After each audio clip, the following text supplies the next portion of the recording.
Hi there and welcome to this 2-minute tips video, and today we're going to look at exposure delay mode in the Nikon Z series cameras.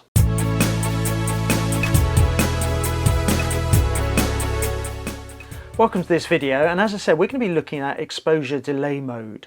And probably the best way of describing this is it's very similar to using a self-timer, where when you press the shutter release button, the camera then pauses for a predetermined amount of time before opening the shutter.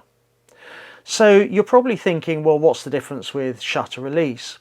And it's probably worth just thinking about the types of vibration that happen and their sources when we take a picture. If we think about it, if we're using a tripod perhaps and we press the shutter release button, we're potentially introducing vibration through the movement of our finger, no matter how careful we are.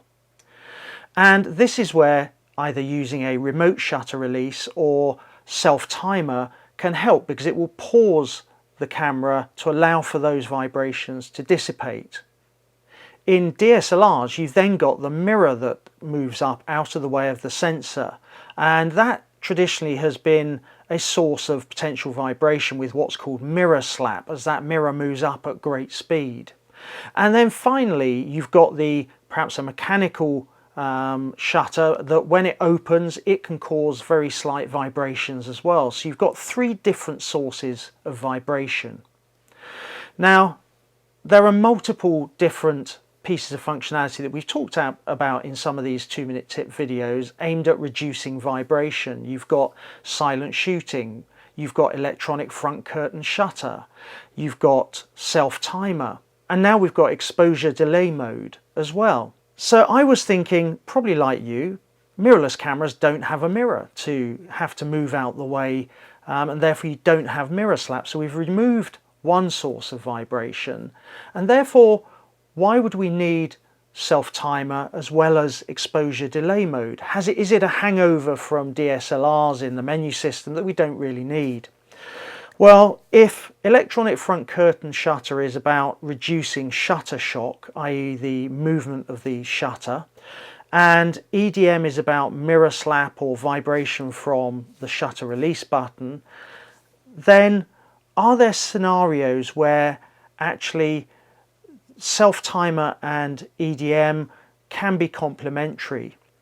If you look at self-timer, the minimum gap between pushing the shutter and the shutter opening is 2 seconds. So I think you can choose 2 seconds, 3 seconds, 5 seconds or 10 seconds. But sometimes we're perhaps taking a picture and we're having to prejudge where something that's moving is going to be in the shot, and perhaps we don't want to wait 2 seconds because that gives too much of a margin for error. Well, EDM, if you go into the custom setting menu and you go to D4, which is exposure delay mode, you've got 6 options. You've got off, and then you've got a delay of 0.2 seconds up to 3 seconds, and you've got various options in between. So as you can see, it's much shorter delay than using self-timer.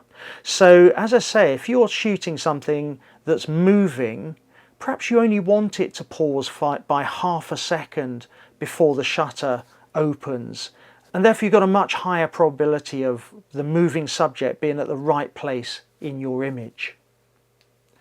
So as we're seeing in these 2-minute tip videos, we've got lots of functionality that all has subtly different uses, and the art is really about understanding what is the image you're trying to take, and therefore what is the best combination of functionality to achieve that.